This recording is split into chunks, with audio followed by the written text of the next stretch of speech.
Olá, amigos, que a paz de Jesus esteja conosco. A doutrina espírita nos ensina que somos espíritos em evolução, que passamos por inúmeras existências corpóreas, vivenciando experiências que possibilitarão aprendizado e reparação de erros praticados no passado próximo ou remoto. Entre as tantas experiências e vivências importantes e necessárias para o espírito está o casamento. E hoje vamos conversar com Hélio Sato, que é palestrante espírita, presidente da Associação Espírita de Maringá. Amém. Olá, Hélio. É uma alegria imensa para nós recebê-lo hoje no programa para nos falar sobre esse assunto tão importante. Olá, Ivone, a todos que estão assistindo esse programa. É uma alegria imensa estar aqui, podendo falar desse tema tão importante, que é o casamento. Hélio, você poderia nos dizer qual é a visão espírita sobre o casamento? Kardec nos esclarece que o casamento constitui um dos primeiros atos do progresso da humanidade, que estabelece a solidariedade fraterna. E, no caso, se houvesse a abolição desse casamento, é como a gente retornasse à infância da humanidade. Colocaríamos o homem, inclusive, abaixo dos animais, que eles dão exemplos, alguns animais dão exemplo de convivência duradoura, como pinguim, corujas, lobos, né, que formam par durante aquela existência. No Evangelho de Mateus, um fariseu pergunta a Jesus se poderia o homem despedir a mulher por qualquer motivo, separar da mulher por qualquer motivo. Jesus responde que Deus criou o homem e a mulher e faria uma só carne, né?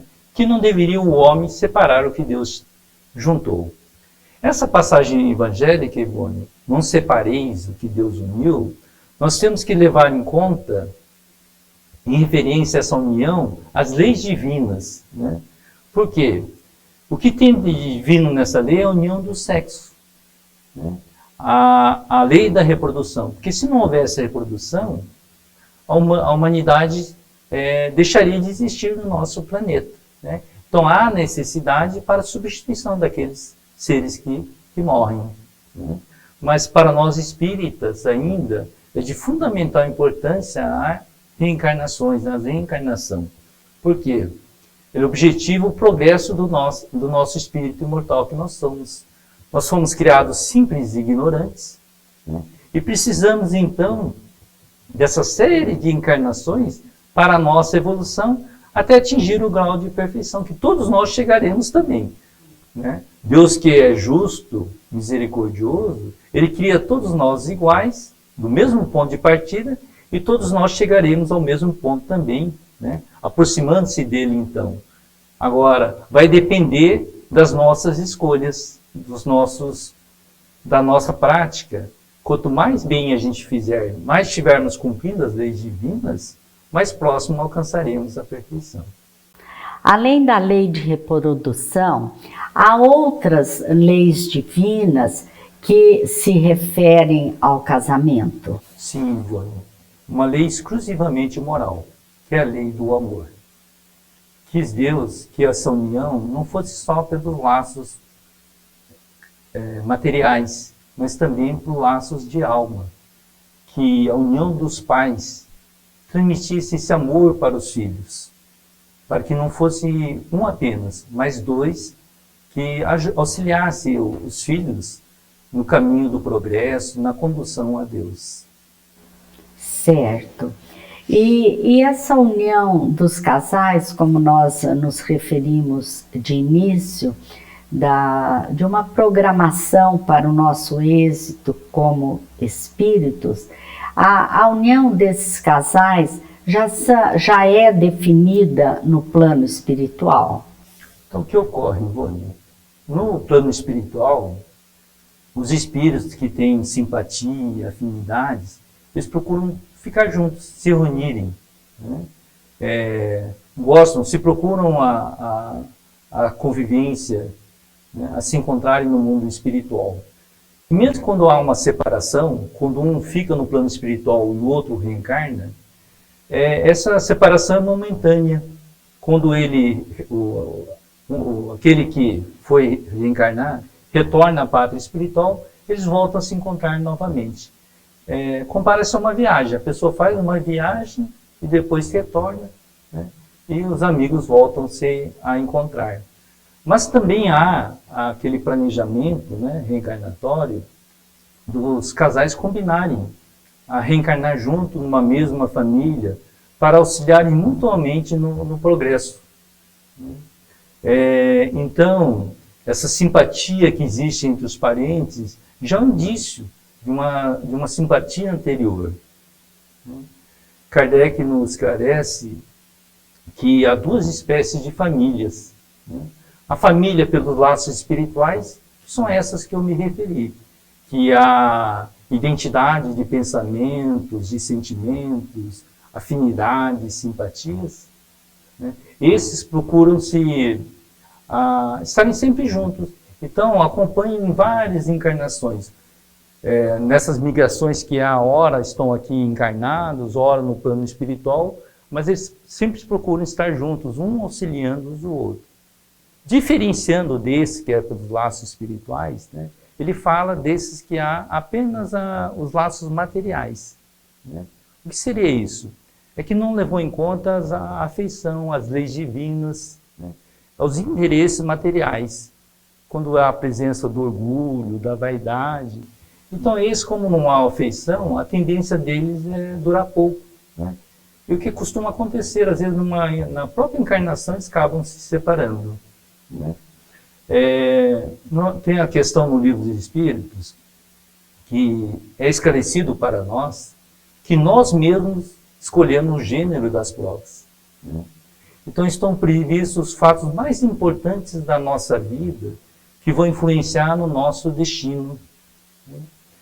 Mas Camilo fala, olha, seria um exagero falar que todos os casais que estão no nosso planeta hoje, que houve essa combinação lá no plano espiritual. Né? Mas ele esclarece, olha, mas tem sim vários casais, né, muitos, talvez a maioria, que houve um planejamento, né, para se reencontrarem junto, em família, para os compromissos que eles firmaram lá na espiritualidade, né, como uma tarefa, uma missão aqui na Terra. Né? Isso nós temos em várias obras doutrinárias. Né? A gente verifica, então, casais que se equivocaram com as leis divinas, então vêm para o resgate. Às vezes, acolhem na família filhos, né, que, em razão das suas atitudes, acabaram, de alguma forma, contribuindo para o desvio, podemos dizer assim, dos filhos na lei divina. Então, eles estão tendo essa oportunidade de resgatar. Temos também exemplos daqueles casais que vêm em missão. No livro Os Mensageiros, nós temos um casal, a Dona Isabel e o Isidoro. Né? Então, eles vêm lá da colônia Nosso Lar, desde lá eles já planejaram vir formar a família aqui na Terra e transformar o lar deles numa extensão da colônia do Nosso Lar, né? Para ali auxiliar os espíritos desencarnados. Para isso, eles tiveram que se esforçar bastante, né? Construir uma ambiência espiritual que favorecesse, então, o trabalho da espiritualidade.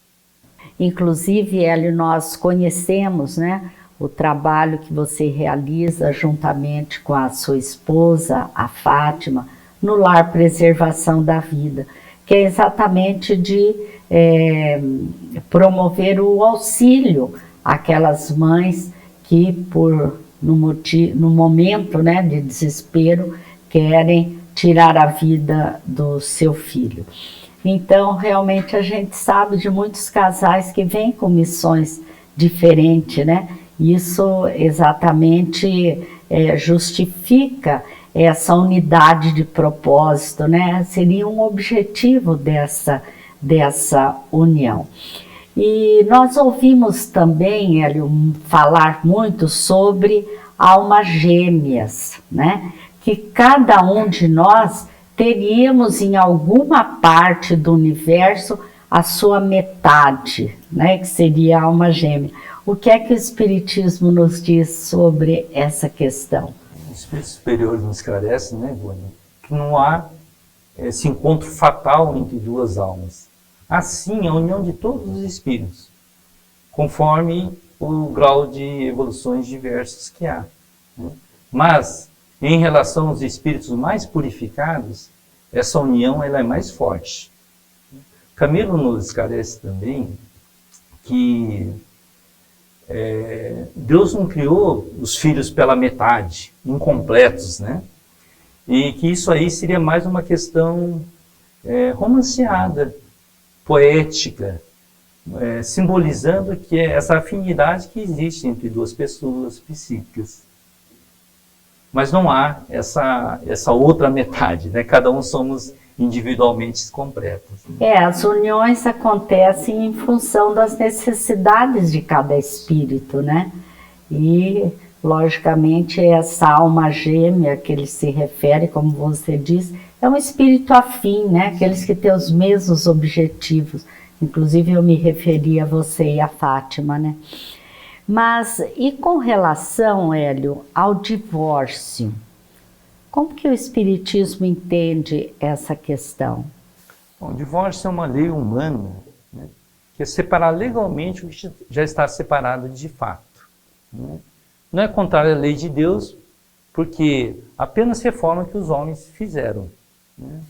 Ela só se aplica nos casos que não se levaram em conta as leis divinas. Mesmo Jesus, numa passagem evangélica, ele fala que foi a dureza dos corações dos homens, né, que Moisés permitiu que houvesse a separação entre as mulheres. Né? Mas aí vamos fazer uma observação. Né? É só nos casos que não foram levadas essas questões das leis divinas. Emmanuel nos esclarece, na obra O Livro da Esperança, as uniões de provas, né? Que nós trazemos, arrastamos do passado para o presente, os nossos equívocos, os nossos erros, os nossos compromissos. Né? Então ele dá alguns exemplos. Por exemplo, aquele marido mais duro, né? Difícil, é aquela que é a esposa que não deu valor à lealdade do companheiro. Né? Uma criança que vem com dificuldades físicas, psíquicas, né? São aqueles que os pais auxiliaram, podemos dizer assim, ou foram responsáveis pela caída moral deles. Então vêm como filhos para resgatar. Né? Também aquela esposa ciumenta, intransigente, obsidiada, né? É aquele companheiro que em outra encarnação iludiu ela, enganou com falso promessas de amor, né? Levando ela inclusive à perdição, às vezes até à loucura. Que promoveu o desequilíbrio. O desequilíbrio dela, então tem a oportunidade de resgate também. Né? Os pais, os nossos chefes tirantes, talvez às vezes têm, né, no trabalho, são aqueles que nós demos exemplo dessa tirania, desse orgulho. Então estamos tendo a oportunidade agora, pelo exemplo do amor, do perdão sem limite, resgatar essas situações. Emmanuel fala que se estivermos vivenciando essas uniões não pouco simpáticas dessa forma, né, que a gente possa resignarmos, né, ter força de ânimos, porque nada acontece conosco por acaso. Tudo tem um propósito. Né? É a lei de causa e efeito. Nós estamos vivenciando hoje o que nós fizemos no passado. Né? Então, ele fala que a separação, divórcio, isso pode ter até justificativas nas convenções humanas. Né? Mas, para nós, né, seria apenas uma moratória. A gente está deixando para outras encarnações um compromisso que nós já fizemos no plano no planejamento reencarnatório para dessa vez nos ajustarmos. É bem isso, que não existe o acaso, né? Não existe o acaso. Tudo tem um porquê, uma causa, uma explicação dentro das leis divinas, né? E qual é a recomendação que a doutrina espírita nos dá para a convivência fraterna entre os casais? Afinal de contas, eu acho que todo mundo gostaria de ter essa receita, né? Sim. O que fazer para viver bem dentro do lar, no casamento? Isso aqui vale para todos os relacionamentos, que é a prática de caridade ensinada por Jesus. Benevolência com todos, indulgência, perdão pelas ofensas. Né? Então, considerando que nós estamos encarnados num planeta de provas e expiações, né? É natural que os casais tenham desafios. Né? Vão passar por experiências, né? São provas e expiações. Né? Como já dissemos, resgatar compromissos do passado. Né? E é um aprendizado também, porque nós estamos na condição de espíritos imperfeitos ainda para a evolução. Né? Jesus nos ensinou a amar a Deus e ao próximo como a nós mesmos. Né? E o companheiro de jornada é com certeza aquele que nós temos mais oportunidades, então, de exercitar essa convivência fraterna, a paciência, a tolerância e o perdão. Né? Exemplo disso nós temos Joana de Cusa, uma das encarnações da nossa benfeitora espiritual, Joana de Ângeles, né, na época de Jesus. Ela tinha um esposo difícil, que não aceitava o cristianismo, né, que ela tinha aderido. E ela questionava, numa conversa com Jesus, né, dessa dificuldade, se ela não deveria insistir com ele sobre o cristianismo. Né? Jesus orienta ela para tratar o companheiro como fosse o seu filho, né? Que fosse um presente, né, que Deus lhe deu em suas mãos para trabalhar a questão da sabedoria, do amor. Então, depois dessa conversa com Jesus, Joana volta para o seu lar e começa a enxergar no marido o que ele tinha de bom, procurando esquecer as dificuldades que ele tinha, né? E desta forma, auxiliando ele, né, nesse processo de evolução. Importante também, Ivone, que a doutrina espírita nos recomenda, é o Evangelho no lar. Né? É esse encontro semanal que nós temos com Jesus, com os benfeitores espirituais, possibilitando então a criação de uma ambiência espiritual, né, de paz, de harmonia, fazer do nosso lar um santuário doméstico. Né? Isso aí vai evitar daí as influências negativas que poderiam criar conflitos, né? Então, que possamos todos nós, né, realmente fazer essa prática do Evangelho, mudando o nosso ambiente do nosso lar, protegendo ele contra as influências negativas. Essa questão do Evangelho no lar é de fundamental importância, né? Como você colocou, muda a ambiência do lar, né? Nos protege, vamos dizer assim, que é um encontro com Jesus em nosso lar.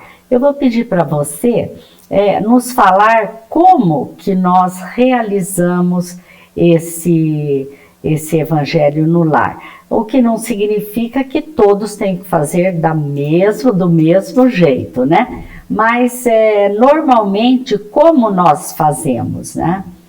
Sim. Escolher um dia da semana, né, Ivone, no mesmo horário, né, para ter esse compromisso. Por exemplo, na nossa casa é aos domingos às 19 horas. Né? Então, reunir-se a família, né, a leitura de um evangelho, né, cada um leva o evangelho, uma jarra de água com os copos, né, faz uma leitura inicial de algum livro de mensagens, né, e depois a prece inicial, né? Depois abre o Evangelho, depois cada um faz uma reflexão daquilo, né? O que vai servir isso para a nossa vida, principalmente na semana, né? Para a gente prestar atenção, porque às vezes é um recado que a espiritualidade nos traz, o que vai acontecer durante a semana, né? Todos nos preparam para a semana, né? E depois ao encerramento, com uma prece, né? Coloca-se a água nos copos, né? Frutificando daí, né? A gente sabe da espiritualidade também, vai trazer fluidos benéficos naquela água que vai beneficiar-nos, né? Naquilo que nós estamos precisando.